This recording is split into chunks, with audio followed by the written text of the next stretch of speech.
Ok, meus queridos, sejam bem-vindos a mais uma videoaula do curso de Física 3. Nessa aula número 11, nós vamos ver algumas aplicações aí das leis dos gases ideais. Ok, com relação à introdução aí do tema, eu vou deixar disponível para vocês um vídeo interessante sobre o desenvolvimento histórico das leis da lei dos gases ideais, que vocês podem acessar nesse endereço.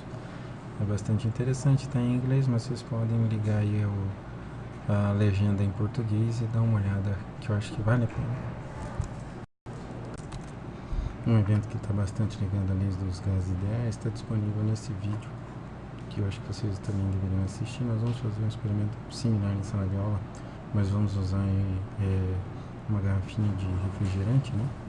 Mas esse evento, essa implosão que a garrafa sofre ao ser sujeita a uma variação intempestiva de volume, né? Está bastante ligado à lei dos gases ideais.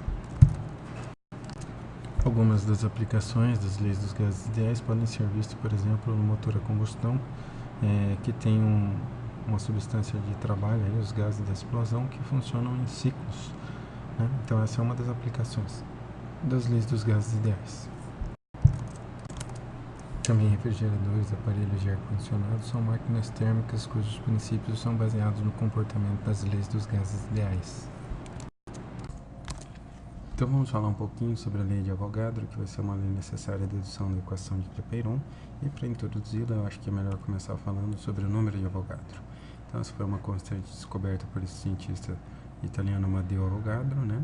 Ele descobriu então que o número de átomos em uma amostra de 12 gramas de um isótopo 12 de carbono é exatamente esse daqui, 6,02 vezes 10 a 23. Esse é o número chamado de número de Avogadro, né? Ele chegou a essa conclusão com a seguinte hipótese, que todos os gases ocupam o mesmo volume nas mesmas condições de temperatura e pressão e contêm o mesmo número de átomos ou moléculas. Vamos denotá-las indistintamente por partículas. Então, fazendo estudos sobre transformações gasosas, ele chegou a essa conclusão, que havia uma constante cujo valor era esse que está expresso nessa igualdade. Então, se o número de Avogadro é essa potência aí de 10, né, esse número vezes essa potência de 10, então a gente pode determinar o número de mols de uma certa amostra, dividindo-se o número de partículas pelo número de Avogadro, já que o número de Avogadro é exatamente o que define um mol, a quantidade de átomos em um mol. Tanto é que ele está expresso aqui em 6,02 vezes 10 a 23 por mol. Então, isso significa que cada mol de uma substância deve ter 6,02 vezes 10 a 23 partículas. Logo, se a gente quiser calcular qual que é o número de mols de uma amostra, a gente divide o número de partículas pelo número de Avogadro. Essa divisão ela é um tanto quanto teórica, difícil de ser executada na prática, mas a gente contorna isso estabelecendo uma relação entre o número de partículas e massa. Então, a gente pode também determinar essa quantidade dividindo a massa da amostra pela massa de um molar, né? A massa de um mol dessa substância. Sendo que essa massa molar pode ser determinada multiplicando-se a massa de um átomo ou de uma molécula pelo número de Avogadro, tá? Então, essa razão vai determinar o número de mols aí, que vai ser uma medida da quantidade de matéria presente no que está sendo investigado. Avogadro chegou a essa conclusão estudando transformações gasosas nas quais a temperatura e a pressão se mantinha constante ou o produto de ambas se mantinha constante, né? Então ele percebeu que se fosse feita a razão entre o volume e o número de mols dessa substância em qualquer etapa aí da transformação, desde que fosse, é claro, um estado de equilíbrio, né? O resultado dessa razão ia ser uma constante. De novo, ele está observando a equação de Clapeyron de um ponto de vista restrito, assim como fizeram Boyle e Charles quando deduziram as suas leis.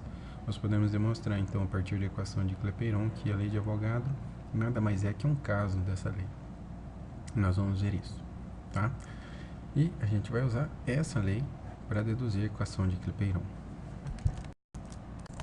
Então, vejamos agora a dedução dessa equação. Nós vamos considerar uma transformação de um gás ideal e, como toda transformação, né, na termodinâmica, como só importam os estados de equilíbrio, os estados inicial e final, a gente pode simular essa transformação escolhendo aí transformações intermediárias convenientes. Então, nós vamos determinar aqui que essa transformação desse estágio de pressão atm de temperatura 300 Kelvin até 2 atm 450 Kelvin, nós vamos considerar que essa transformação se deu da seguinte forma. Numa primeira etapa, ela se deu com um número de mols da substância mantida constante. Então, a pressão variou e a temperatura variou, mas o número de mols se manteve inalterado. Então, na primeira etapa, nós vamos considerar que essa é uma transformação já descrita aí pela lei dos gases ideais. E na segunda etapa, nós vamos considerar que só aconteceu uma mudança no número de mols, tá? Então, a temperatura e a pressão se mantiveram constantes, mas o número de mols de substância diminuiu, que está sendo indicado aí na figurinha, na representação, por um número menor aí de partículas. Na verdade, o mais adequado seria ter representado mais partículas, né? Então tá aí essa transformação que vai servir de base para a dedução dessa equação. Numa primeira etapa se mantém o número de mols da substância constante, na segunda etapa pressão e temperatura são mantidas inalteradas e varia-se o número de mols. Então, nos dois primeiros estágios, então, dentre esse estágio e o primeiro estágio intermediário aqui, apenas o número de mols se manteve constante. A gente então pode aplicar a lei dos gases ideais para concluir que essa razão se mantém constante, né? A pressão multiplicada pelo volume dividido pela temperatura do estágio inicial vai ser a mesma razão no estágio intermediário 1. Então, pressão, volume e temperatura mudaram, mas o número de mols se manteve constante. Já na segunda etapa, nós vamos considerar aí, na etapa final, nessa etapa aqui, dentre a intermediária e a final, nós vamos considerar que pressão e temperatura se mantiveram estáveis. Então vai valer a lei de Avogadro e a gente pode expressar que a razão entre o volume e o número de mols vai se manter constante. Essa vai ser a segunda equação que nós vamos utilizar. Perceba então que entre a primeira e a segunda equação, o volume do estágio 1 está presente em ambas. Então nós vamos usar esse vínculo aí para chegar à conclusão, para deduzir a equação de Clapeyron. Como?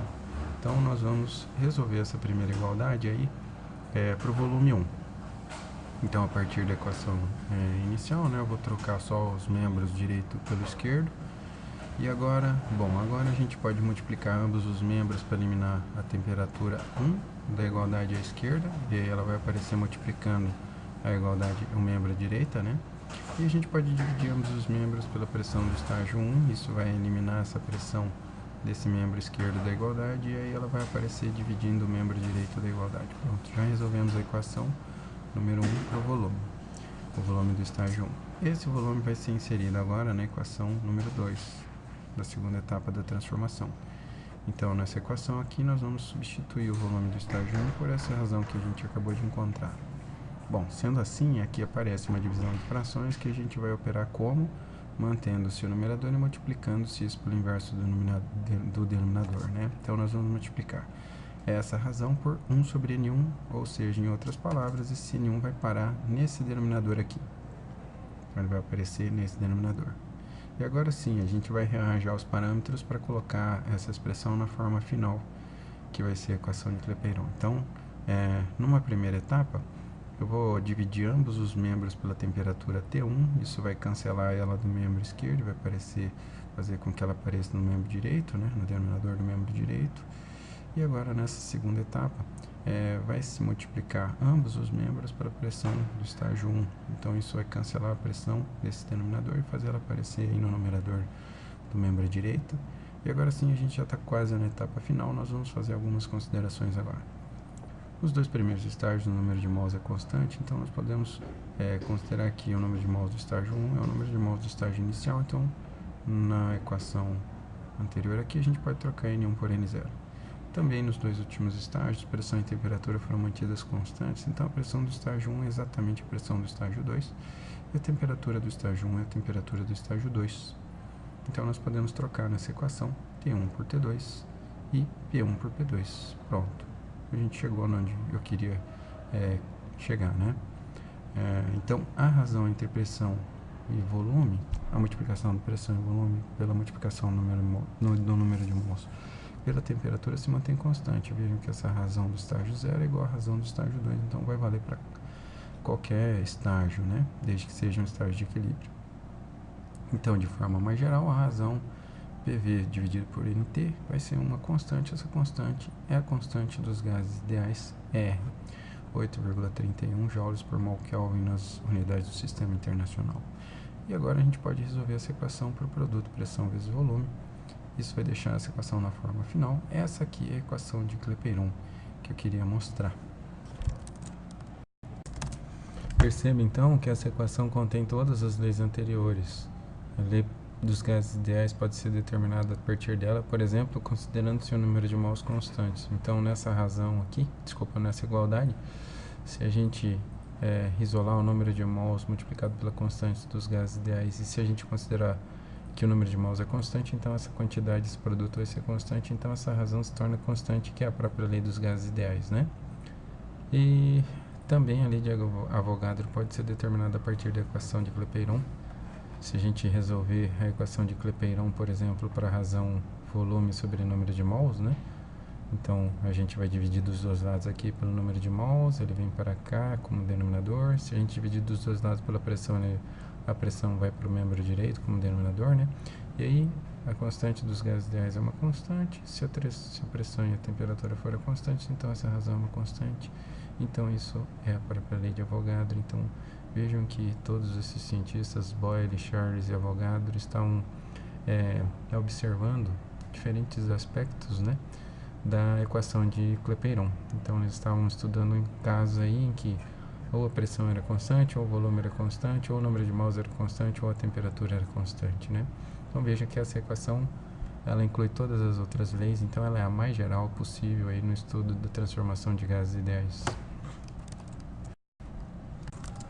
Pessoal, eu vou fazer a conversão rápida aqui com vocês da constante dos gases ideais que está expressa nessas unidades de medida, que são mais fáceis de serem determinadas experimentalmente, para as unidades do sistema internacional. Então a gente vai passar o ATM para Pascal. Então a gente vai usar aqui que um ATM equivale a 1,013 vezes 10 a quinta Pascal, né? E a gente vai converter 1 litro em metro cúbico. Então a gente vai usar aqui 1 litro equivale a 10 a menos 3 metros cúbicos. Então eu vou utilizar o método da conversão em cadeia, né? Aqui está a expressão original dessa constante dos gases ideais com ATM litro, né? E aí eu vou fazer a conversão em cadeia. Então, para cancelar o ATM, eu vou multiplicar aqui por uma fração unitária conveniente. No denominador eu vou colocar o ATM. E no numerador eu vou colocar a quantidade equivalente em Pascal para que essa fração dê 1, para que ela não altere essa quantidade, né? Que ela só faça a conversão. Então, dessa forma, o ATM vai se cancelar com o ATM. E aí, vamos converter aqui o litro em metro cúbico. Então, para cancelar o litro, ele tem que ir no denominador dessa fração unitária.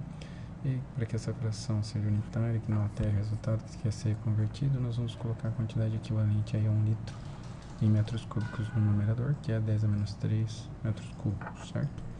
Perceba assim que esse litro vai se cancelar com esse litro. E, bom, aqui o Pascal foi expresso em Newton por metro quadrado de propósito para mostrar que esse metro quadrado vai se cancelar aqui com metro cúbico e disso vai sobrar apenas 1 metro. Então, toda essa multiplicação vai resultar nessa igualdade aqui, nessa fração.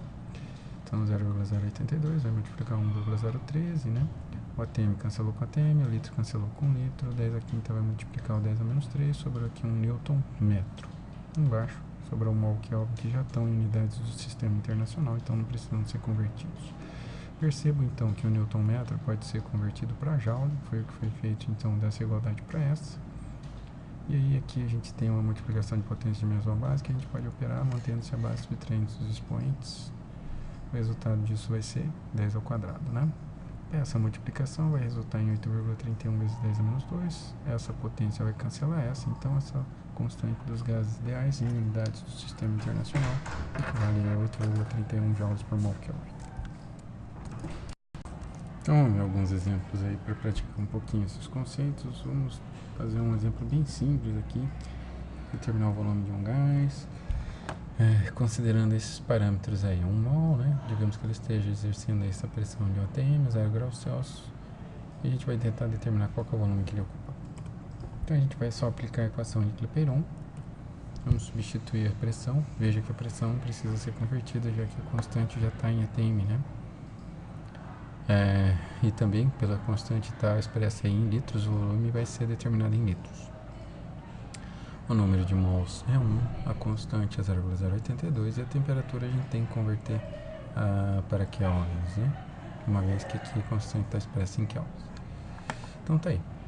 o Kelvin vai se cancelar, o ATM vai se cancelar, o mol vai se cancelar, então nós vamos ter apenas esse produto de 0,082 vezes 273, né, litros. O resultado vai ser 22,38 litros. Vamos ver mais um exemplo aí, só para praticar esse conceito. Vamos prever o número de mols nesse caso aqui. Ó. Nós vamos considerar um recipiente indilatável com 6 mols de um gás perfeito, uma temperatura de 227 graus Celsius. E aí um manômetro acoplado a ele acusa uma certa pressão. Vamos determinar qual que é o número de mols do gás que deve escapar para que o manômetro não acuse variação de pressão quando o sistema for aquecido até a temperatura de 327 graus Celsius. Então, numa primeira etapa, como nós vamos lidar aí com a lei dos gases ideais, nós vamos fazer aqui a conversão das temperaturas para kelvins. Então, 227 graus Celsius vão equivaler aí a 500 kelvin, 327 vão equivaler a 600. No que tange a transformação gasosa, nesse caso, a gente vai considerar que não vai haver variação de pressão e volume entre os estágios inicial e final. Uma vez que o volume vai ser o volume do recipiente, a pressão, pelo enunciado, né, não vai se alterar. Então a gente vai usar a equação de Clapeyron para relacionar os parâmetros desejados, né, dentre as condições inicial e final dessa transformação. Como pressão e volume vão se manter constantes, então o produto do número de mols pela constante dos gases ideais pela temperatura vai se manter a mesma, seja o estágio inicial, seja o estágio considerado o estado final. Dessa igualdade que a gente acabou de ver aí, nós vamos deduzir o número de mols necessários. Basta cancelar a constante que aparece em ambos os membros da equação, resolver essa equação agora para o número de mols do estágio final. Para isso a gente pode dividir ambos os membros aqui dessa igualdade pela temperatura T do estágio final, T2, né? Isso vai cancelar essa temperatura no membro esquerdo e vai fazer ela aparecer no denominador do membro direito, né? Que seja, a gente pode passar a temperatura T2 dividindo. E agora a gente pode substituir os parâmetros conhecidos.